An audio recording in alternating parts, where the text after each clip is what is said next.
Dokumen untuk apa? Dokumen untuk sebagai bukti bahwa pemungut PPN itu kalau sebagai dasar bagi pemungut PPN untuk melakukan kewajibannya untuk pemungutan PPN. Pemungut PPN siapa? Pemungut PPN itu adalah PKP, pengusaha kena pajak. Jadi ketika dia sudah dikukuhkan sebagai pengusaha kena pajak, dia kan punya kewajiban untuk apa? Melakukan kegiatan pemungutan PPN atas kegiatan penyerahan barang dan atau jasa yang dilakukan oleh PKP tersebut, ya kan? Untuk melakukan pemungutan berarti kan harus menggunakan alat. Alatnya apa? Alatnya itu adalah faktur pajak. Jadi meskipun dia adalah PKP, tapi kalau dia tidak menerbitkan faktur pajak, berarti kita tidak punya kewajiban untuk apa? Menyetorkan PPN-nya ke pemungut PPN ini. Katakanlah ada PKPA dan PKPB, ya. PKPB beli sepatu dari PKPA.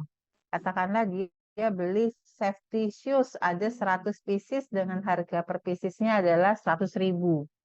Sehingga total ada 10 juta yang dibayarkan PKPB kepada PKPA. Exclude PPN ya. Nah, kemudian keduanya sama-sama kedudukannya adalah sebagai pengusaha kena pajak. Untuk bisa memungut PPN yang dilakukan oleh PKPA kepada PKPB, dia harus menggunakan faktur pajak.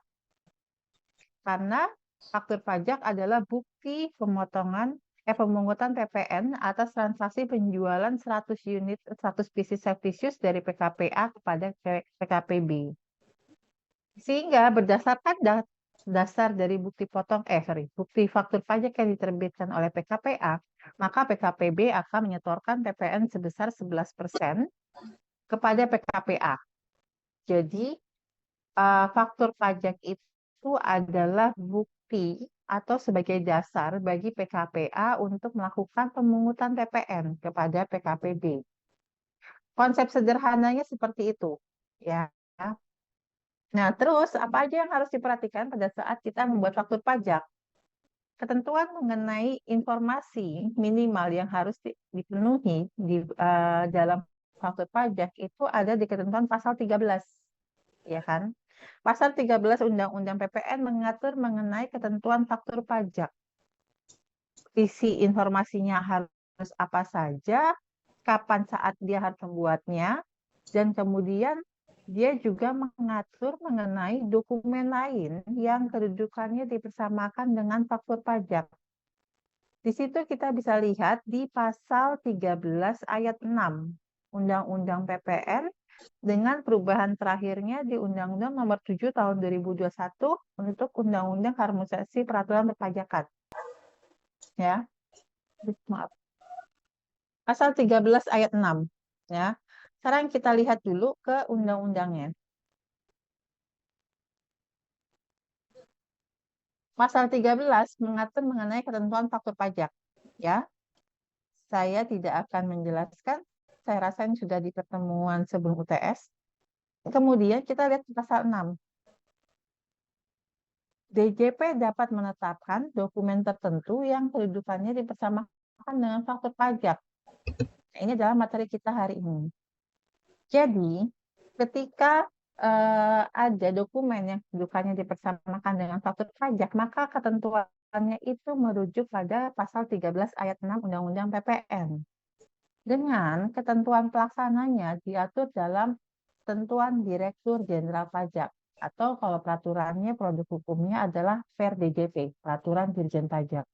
Ya, jadi sebuah ketetapan untuk peraturan pelaksana itu tidak bisa sembarang, oh saya mau nerbitin pakai PMK, oh saya mau nerbitin pakai PER-DJP, oh saya mau nerbitkan dalam bentuk SE, oh saya mau nerbitkan dalam bentuk PP. Tidak bisa. Payung hukumnya adalah di ketentuan undang-undang.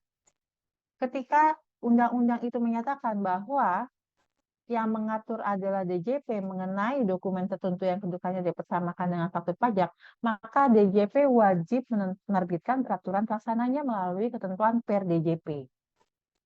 Ini berbeda dengan yang di pasal 5A. PKP pedagang ecer dapat membuat faktur pajak tanpa mencantumkan keterangan mengenai identitas pembeli bla bla bla yang diatur lebih lanjut dengan peraturan Menteri Keuangan. Berarti kewajiban untuk menerbitkan peraturan pelaksananya itu ada di Kementerian Keuangan yang dia akan menerbitkan peraturan Menteri Keuangan atau PMK. Ya, jadi jangan langsung kita shortcut ke peraturan pelaksananya, tapi lihat dulu ketentuan undang-undangnya seperti apa dan bagaimana undang-undang tersebut mengatur kewajiban mengenai penerbitan ketentuan pelaksananya. Ada di level mana? Bisa di peraturan pemerintah, bisa di Menteri Keuangan, bisa di Direktorat Jenderal Pajak. Di Direktorat Jenderal Pajak bentuknya bisa berupa PRDJP atau juga bisa berupa surat edaran saja. Tapi kalau misalkan dari peraturan Menteri Keuangan ini kemudian mau diturunkan lagi dalam PRDJP, boleh. Tapi kalau ketentuan ini sudah jelas bahwa yang menetapkan adalah Direktur Jenderal Pajak, kemudian terbit peraturan Menteri Keuangan yang mengatur mengenai dokumen tertentu ini, itu tidak boleh. Ya, jadi kita sebagai anak pajak harus memahami kedudukan undang-undang secara hierarki itu seperti apa. Ada loh alasannya kenapa nanti ini cukup di level DJP saja. Kemudian ini ada loh alasannya kenapa untuk ini harus ada di level peraturan Menteri Keuangan. Atau kalau kita bisa melihat di pasal 16-nya ya, ini ada yang ketentuan yang harus diterbitkan dengan mengacu pada bukan peraturan Menteri Keuangan. Ada yang PP pasal 16. Hmm, tentang kawasan bebas, sebenarnya.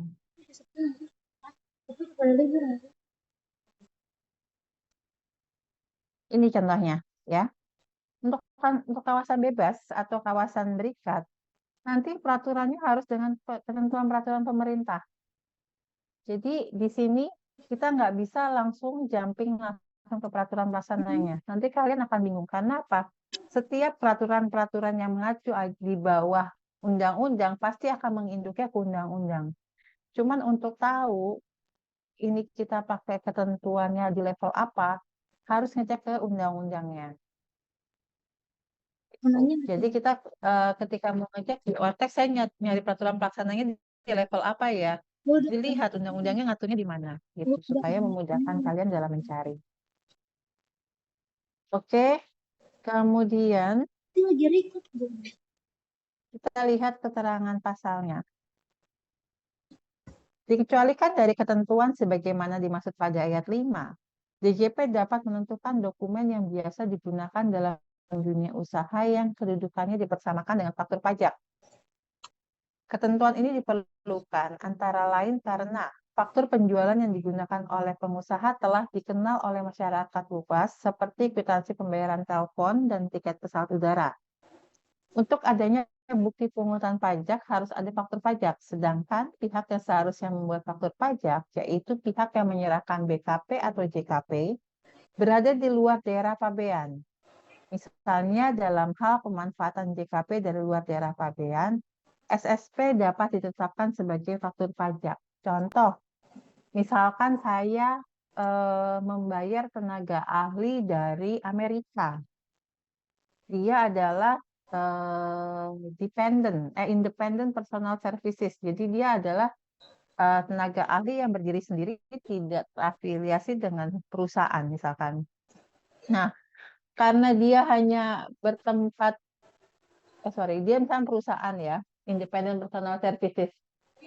Nah, kemudian dependent personal services maksudku misalkan gini, saya beli mesin misalkan dari Jepang deh, Kodak gitu ya, untuk perusahaan percetakan saya yang besar.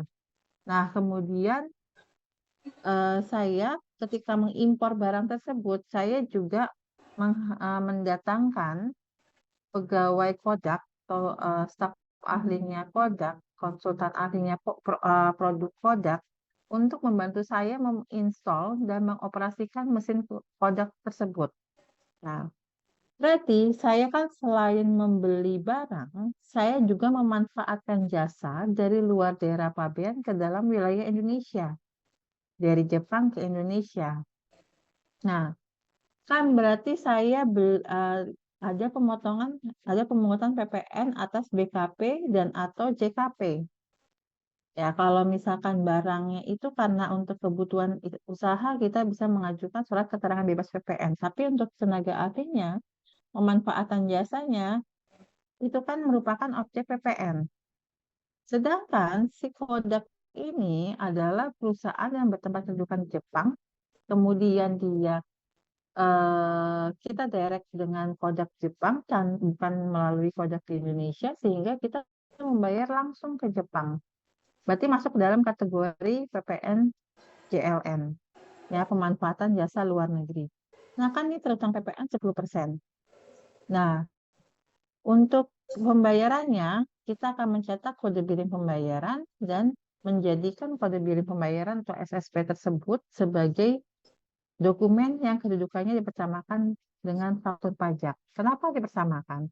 Karena tetap ada kewajiban pemungutan PPN, tapi kewajibannya itu pindah ke pihak yang memanfaatkan jasa, yaitu perusahaan saya misalkan. Kenapa PPN-nya tidak bisa diterbitkan oleh si perusahaan Kodak? Karena dia bukan PKP di Indonesia, sehingga tidak memiliki kewajiban untuk pemungutan PPN atas transaksinya dia dengan Indonesia. Tapi sejak pandemi kemarin, ada perusahaan yang berkedudukan di luar negeri, tapi dia memiliki kewajiban untuk pemungutan PPN. Ada yang tahu nggak?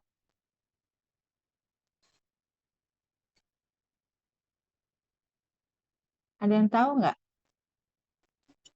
Kira-kira siapa dan apa? Ada yang bisa jawab? Oh, saya nggak share screen loh. Ada yang bisa jawab nggak? Contoh perusahaan yang yang memiliki kewajiban untuk memungut PPN, tapi dia bertempat dudukan di luar daerah pabean. Contoh perusahaannya ada di sekitar kalian dan mungkin kalian memanfaatkannya setiap hari.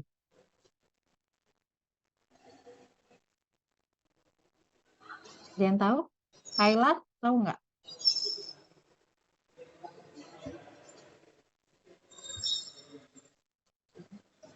Kayla,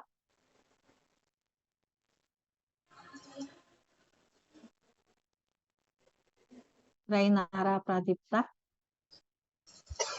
Eh, Mungkin badan usaha tetap, Mbak. hmm, ada yang tahu? Ada yang mungkin produknya di handphone kalian. Kayak Google gitu ya, Mbak? Google. Terus apa lagi? Shopee ya, Mbak? Shopee ada di Indonesia kan?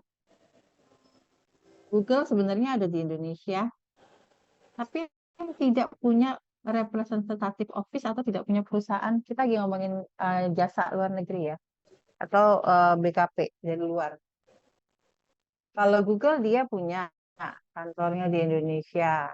Shopee dia punya di Indonesia. Yang di luar negeri ada di mungkin di handphone kalian atau mungkin di PC atau di laptop kalian atau di TV Android kalian. Samsung. Kalian nonton drakor, nonton film di mana? Netflix mungkin, Mbak. Iya, Netflix. Sekarang kan Netflix kena PPN. Tapi apakah Netflix itu punya kantor di Indonesia? Tidak, ya. Nanti di PPN atas transaksi khusus kalian akan belajar PPN atas digital ya.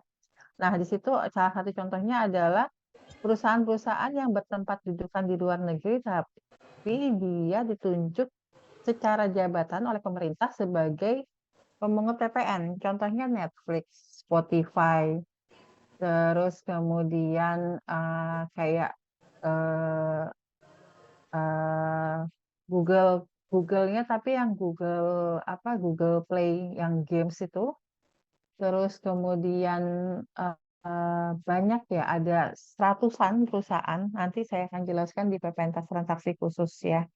Jadi sebenarnya eh, sekarang untuk jasa luar negeri, untuk beberapa perusahaan atau transaksi itu, yang terutama transaksi digital itu sudah ada perusahaan yang tidak berketempat dudukan di Indonesia, tapi dia memungut PPN gitu. Jadi bukan kewajiban pemungut PPN yang ada di kita sebagai konsumen, tapi tetap ada di Netflix gitu. Nanti detailnya saya jelaskan pada saat di semester depan. Ya, jadi sebenarnya ketentuan yang penjelasan pasal 13 ayat 6 huruf B ini tidak semata sekarang ada surat setoran pajak aja gitu ya.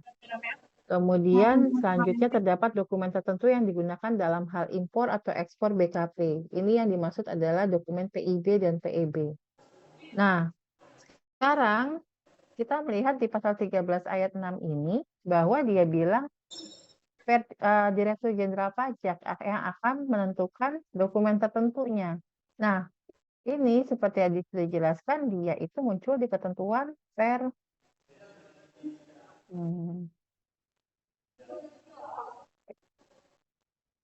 pokok hilang. Dia muncul di pasal di Per 16 tahun 2021. Nah, sekarang kita lihat ya. Per 16 tahun 2021 tentang dokumen tertentu yang kedudukannya dipertamakan dengan faktur pajak. Nah, ini adalah ketentuan per sebelumnya, per 13. Kalian bisa lihat riwayat sebelumnya. Ya. Kemudian, di sini dijelasin nih menimbangnya. Ya. Jadi kalian coba baca dari ketentuan menimbangnya. Di sini kalian bisa tahu, oh dia ini mengubah ketentuan per 13 tahun 2019. Satu. Terus kemudian berdasar penerbitan per 16 tahun 2021 ini ada di ketentuan pasal 13 ayat 6. Sebagaimana telah diubah terakhir dengan Undang-Undang Cipta Kerja tahun 2020 dan terakhir sebenarnya Undang-Undang HPP ya. Nah, di sini kalian bisa lihat bahwa oh berarti pertama per 16 tahun 2021 itu mengubah ketentuan per 13 ya. Dan dia dasar hukumnya adalah pasal 13 ayat 6 Undang-Undang PPN sebagaimana telah diubah terakhir dengan Undang-Undang Nomor 11 tahun 2020. Kalau sekarang kan jadi Undang-Undang Nomor 7 tahun 2021 tentang HPP ya. Nah, dari situ baru kalian melihat ada apa saja sih di sini gitu kan. Kita ngomongin surat setoran pajak ya. Ada dokumen lain itu ada apa saja? Ada banyak ya. Terminologi ya. Nah, ini ada dokumennya ini dari A sampai Y.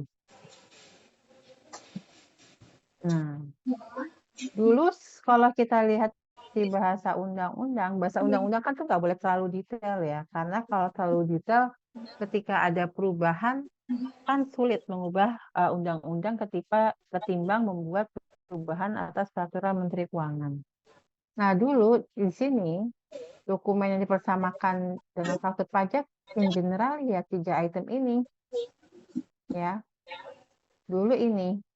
Tapi seiring dengan transaksi yang semakin kompleks, nah diaturlah sama Direktur Jenderal Pajak melalui Per 16.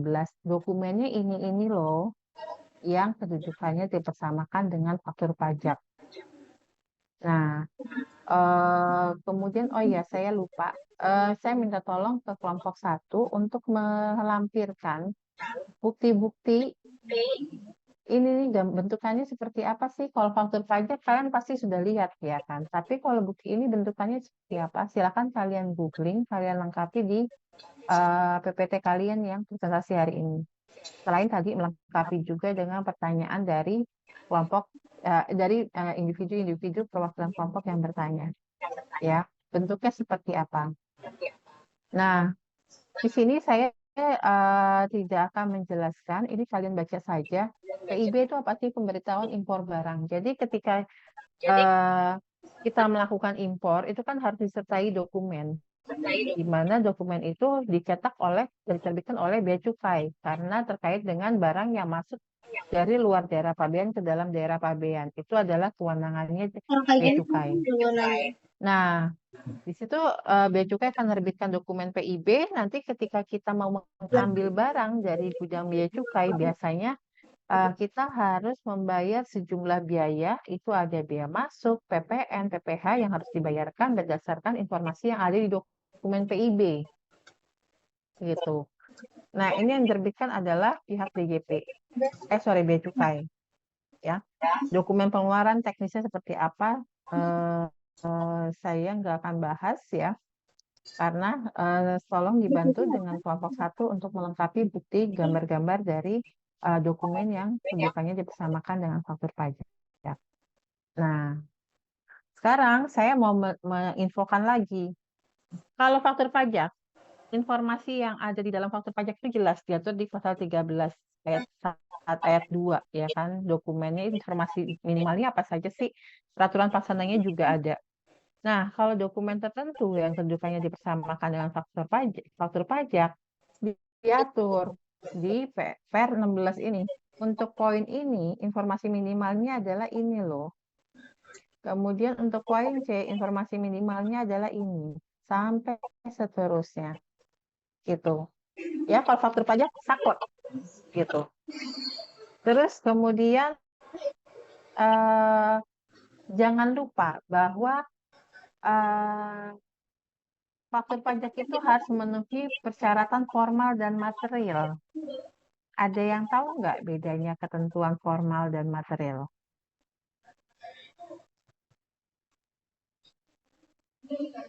Ada yang bisa jawab?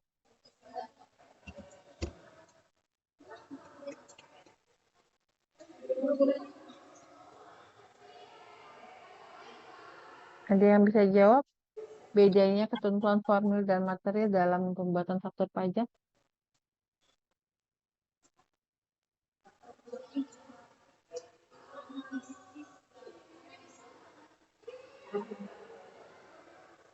Ada yang bisa jawab? Perbedaan ketentuan formal dan material? Kita lihat di pasal 13.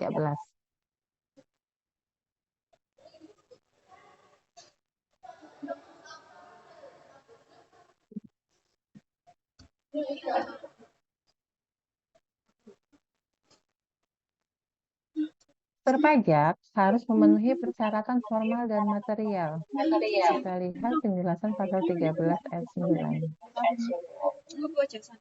Faktur pajak memenuhi persyaratan formal apabila diisi secara lengkap, jelas, dan benar sesuai dengan persyaratan sebagaimana dimaksud pada ayat 5 atau persyaratan diatur dengan PRDJP sebagaimana dimaksud pada ayat 6.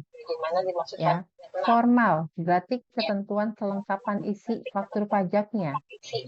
Ya, merujuk pada pasal 13 ayat 5 kalau dia adalah faktur pajak. Tapi kalau dokumen tertentu yang kedudukannya dipersamakan dengan faktur pajak, maka dia akan merujuk pada Peraturan Direktur Jenderal Pajak sebagaimana dimaksud pada ayat 6, yaitu Per 16 tahun 2021. Kemudian, ini ketentuan formalnya ya. Pasal 13 ayat 5 silakan dilihat ya. Kemudian, faktur pajak atau dokumen tertentu yang kedudukannya dipersamakan dengan faktur pajak memenuhi persyaratan material apabila berisi keterangan yang sebenarnya atau sesungguhnya. Jadi kalau misalkan kita bilang impor satu bal kain dengan harga per meternya 20.000 misalkan, berarti wujud barangnya memang satu bal kain.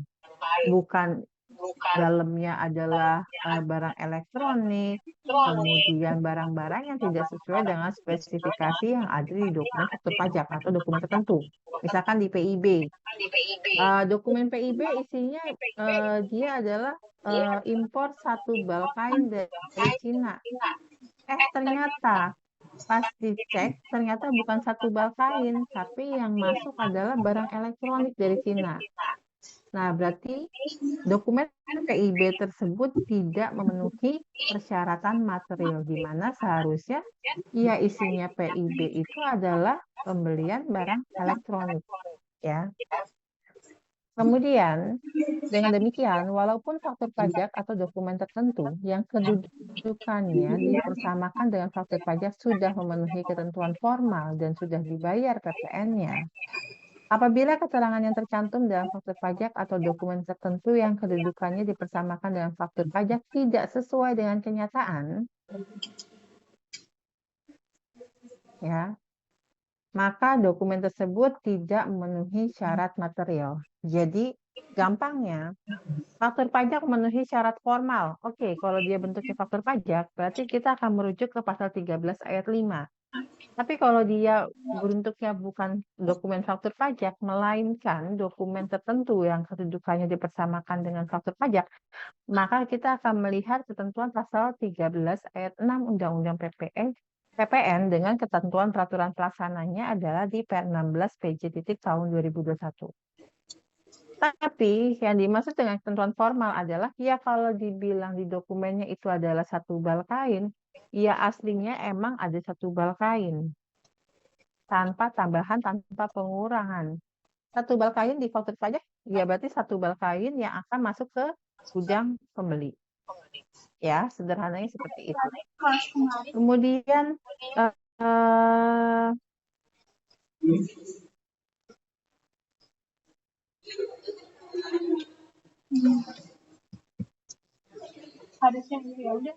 oke, kemudian saya Berarti pas kan jam 2 ya? ke sini, ya. 14.40 deh, kenapa? Jadi kalian harus aware dalam, karena seringkali gini, faktur pajak sudah dibikin tapi faktur pajak dianggap cacat atau tidak lengkap. Tapi sebenarnya upaya tersebut sudah semakin diminimalisir dengan adanya sistem e-faktur yang terintegrasi. Jadi misalkan gini, saya mau pakai faktur pajak, saya harus mengajukan supaya saya mendapatkan nomor seri faktur pajak yang bisa saya gunakan untuk membuat faktur pajak. Ketika di akhir tahun, nomor seri faktur pajak tersebut tersisa, saya punya kewajiban untuk mengembalikannya lagi ke DJP. Nah, tadi ada yang nanya apa ya, mengenai faktur pajak. Nih. Kalau misalkan faktur pajaknya terlambat dibuat, bagaimana? Sesuai dengan ketentuan pasal 13 ayat berapa ya? Saya sebenarnya jujur juga nggak banyak hafal mengenai waktu paling lambat. Pasal 13 ayat 2. Ya. Dikecualikan dari ketentuan sebagaimana dimaksud pada ayat 1, PKP dapat membuat pasal 13 ayat 2A. Faktur pajak sebagaimana dimaksud pada ayat 2 dibuat paling lama pada akhir bulan penyerahan. Misalkan saya transaksi tanggal 15 April, ya paling lambat ya tanggal 30 April. Lewat dari 30 April, maka akan masuk ke masa pajak. Gitu. Nah, itu paling lama akhir bulan penyerahan. Ya. Jadi sebenarnya terutama pada saat kapan? Pada saat penyerahan. Tapi faktur pajak masih bisa dibuka paling lambat akhir bulan penyerahan karena masih masuk ke tahun masa pajak yang sama. Nah, kemudian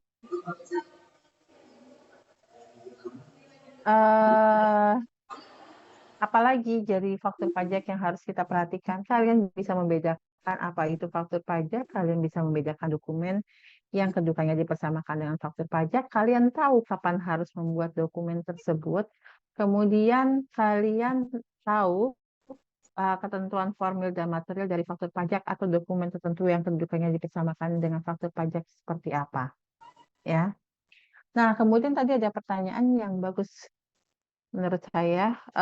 Kalau misalkan saya bikin faktur pajak ke dalam bahasa Inggris, bagaimana? Dalam IDR dolar bagaimana? Nah, tadi saya sempat mencari, ada di dokumen PP 44 tahun 2022. Dalam hal transaksi atas impor, penyerahan BKP di dalam daerah pabean, penyerahan BKP di dalam daerah pabean, dan semua pemanfaatan di dalam daerah pabean yang dilakukan dengan mata uang selain rupiah, penghitungan besaran PPN-nya dan PPNBM-nya yang terutang harus dikonversi dalam satuan mata uang rupiah dengan menggunakan kurs PMK yang berlaku pada saat faktur pajak atau dokumen tertentu tersebut dipersamakan dengan faktur pajak dibuat. Jadi misalkan gini, saya beli apa ya? eh, Misalkan saya beli kursi deh, tapi dalam US dollar, meskipun tokonya ada di Indonesia. Harga satu kursinya $100. Saya beli 40 unit. Nah, ketika saya membuat faktur pajak itu kan ada contoh faktur pajak ya, falas ya.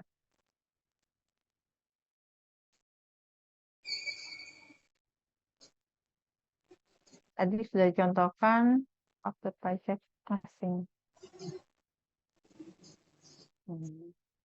Jadi repot.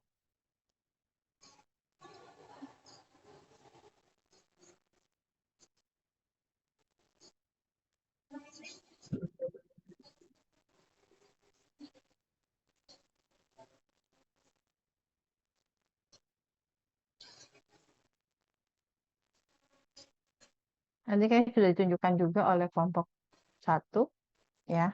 Sorry.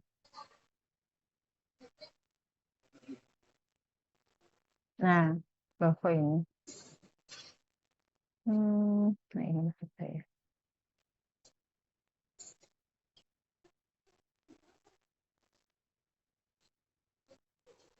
Nah, ini kalau kalian lihat di sini dia ada falasnya ya.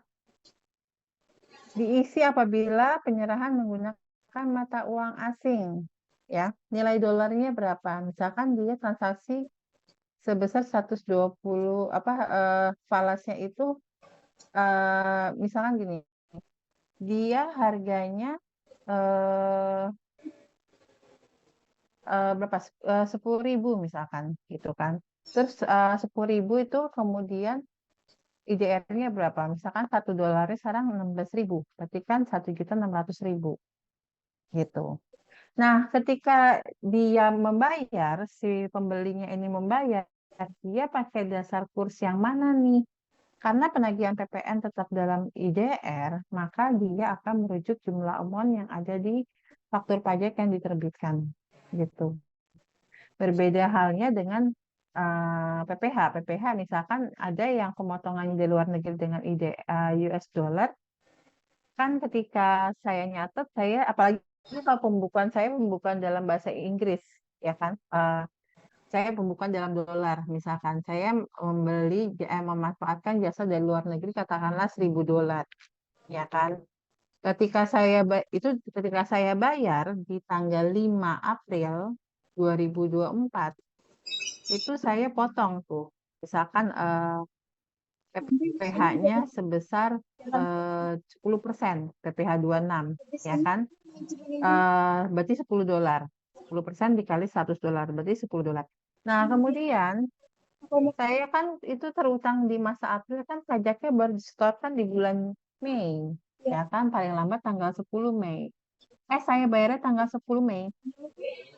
Maka saya ketika membayar $10 itu akan menggunakan kurs pada saat dilakukannya pembayaran. Gitu. Jadi agak berbeda untuk PPH dan PPN. Ya. Kemudian saya akan balik ke sini.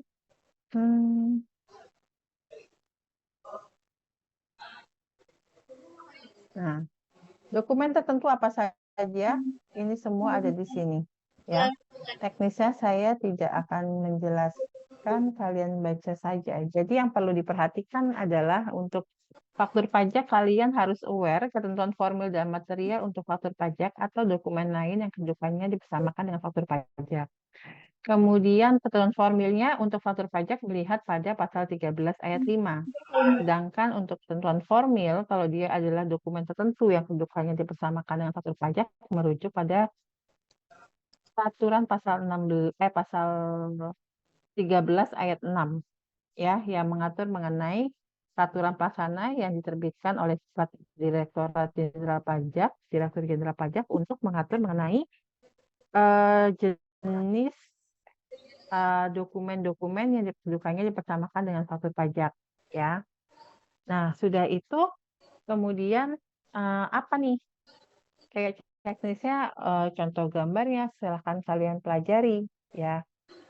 Nah, kemudian saya akan masuk ke mengenai pasal yang mengatur mengenai nota retur. Nota retur diatur di mana? Ketentuan mengenai nota retur dan nota pembatalan ada di ketentuan pasal 5A Undang-Undang PPN. PPT-nya ada yang kurang tepat, nanti diperbaiki ya, nanti saya perbaiki. Atau kalian bisa perbaiki sendiri.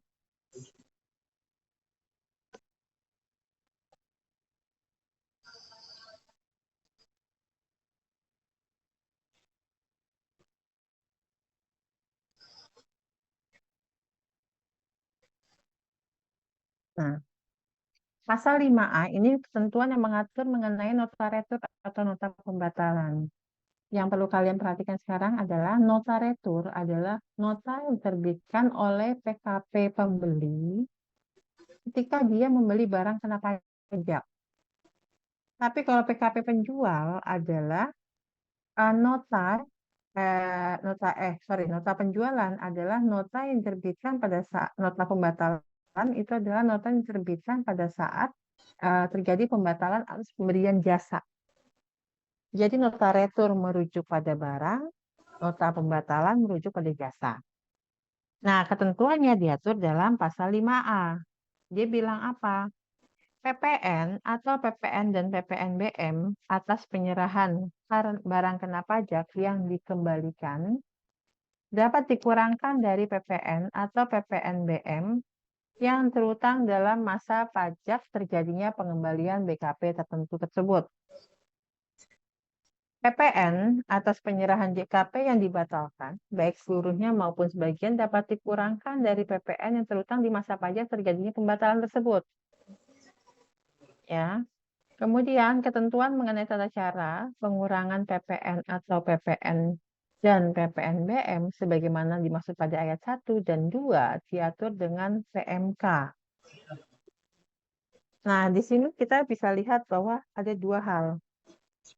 Kalau terjadi pengembalian barang, kita sebutkan dengan penerbitan nota retur. Siapa pihak yang menerbitkan nota retur? Pihak pembeli. Nanti masing-masing nota retur tersebut akan dilaporkan di SPT masing-masing. Kalau pembeli, dia kan menjadi PM untuk PPN-nya. Ketika dia mengembalikan barang, berarti dia akan mengurangi PM yang ada di masa pajak di bulan terjadinya pembatalan tersebut. Misalkan gini, saya sih memang beli tepung terigu di bulan April, PPN-nya sudah saya kreditkan, tapi di awal Mei ketika saya mau pakai tepung terigu tersebut, saya ternyata rusak barangnya. Saya kembaliin aja deh ke pemiliknya.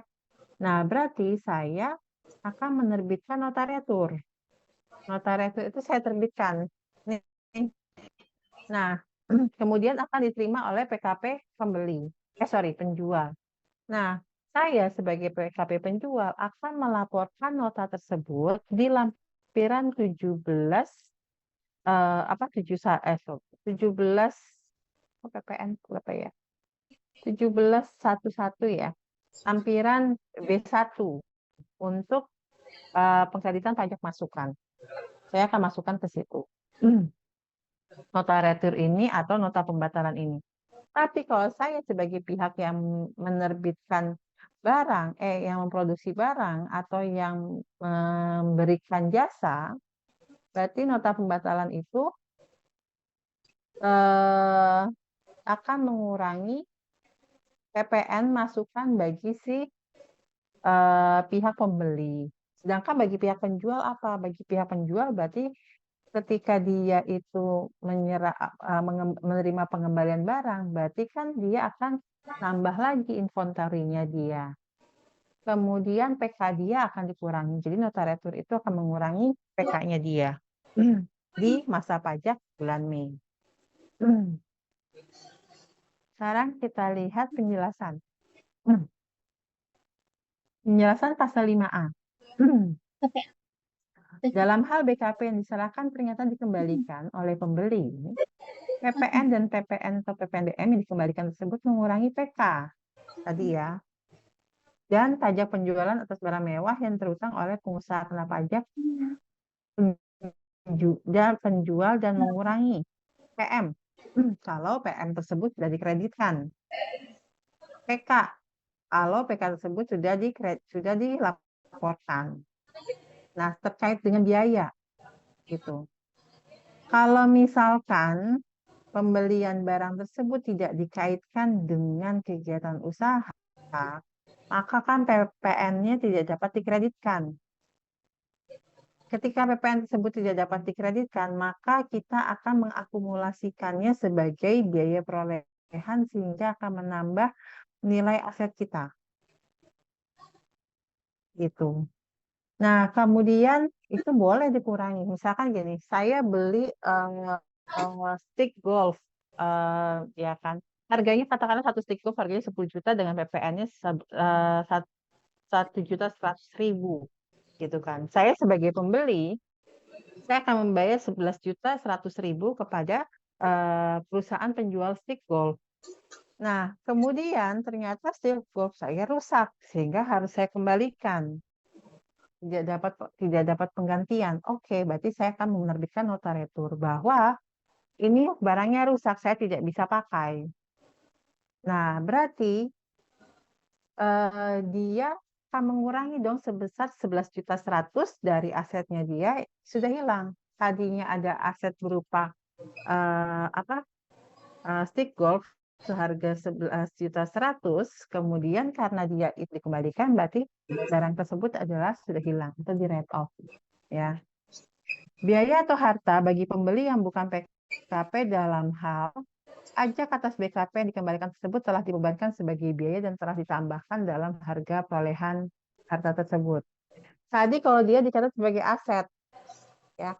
Kalau dia dicatat sebagai expense, misalkan saya beli barang, misalkan saya beli apa ya, pouch deh gitu. Pouch untuk tempat pensil saya, tapi saya milihnya mereknya Kokuyo yang harganya mahal. Sehingga itu saya beli bukan kaitan dengan berlaku untuk semua orang, hanya untuk orang-orang tertentu, berarti kan PM-nya tidak dapat dikreditkan karena tidak terkait dengan kegiatan biaya. Saya nggak pakai tempat pensil pun nggak masalah, ya kan. Tapi kantor beliin saya tempat pensil dan harga 1 juta, misalkan. Dan PPN-nya 11.000. Ternyata tempat pensil tersebut rusak. Saya retur tuh barangnya. Nah, tadinya saya akui sebagai biaya ATK, saya beli tempat pensil dengan harga 1.111.000, ya, 1 juta kali 11%, 1.100.000, berarti 11.100.000. Nah, berarti biaya yang saya catat dalam ATK bahwa saya membeli tempat pensil seharga 11.100.000 itu termasuk angka PPN. Tapi ketika dibatalkan, maka laporan keuangan kita juga harus di-adjust bahwa saya mengurangi biaya saya dari pembelian pembelian barang yang tidak berkaitan dengan kegiatan usaha itu. Nah, kemudian di sini ada jasa kena pajak yang dibatalkan. Ya. Dalam hal jasa kena pajak yang diserahkan ternyata dibatalkan, baik sebagian maupun seluruhnya oleh penerima JKP, PPN dari JKP yang dibatalkan tersebut mengurangi PK. Ini kedudukannya seperti retur, ya. Nah, ini juga sama, dia terkait dengan kalau dicatat sebagai harta bagaimana treatmentnya, kalau dicatat sebagai biaya bagaimana treatmentnya. Oke, sampai sini ada yang mau bertanya tidak?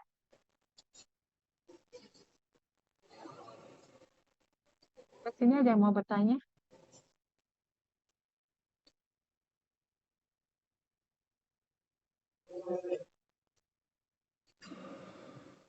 Oke, tidak ada pertanyaan. Jadi nota retur, nota penjualan itu tambahan dari saya. Tadi saya lihat di PPT-nya kelompok penyaji juga hanya secara singkat membahas. Tambahan juga kelompok 1 masukin contoh gambar nota retur atau dan nota penjualan ya supaya kalian semua bisa melihat perbedaan antara nota retur dan nota penjualan dan tahu kapan menggunakan nota retur atau nota penjualan tersebut. Ada pertanyaan dari materi yang saya sampaikan sudah selesai?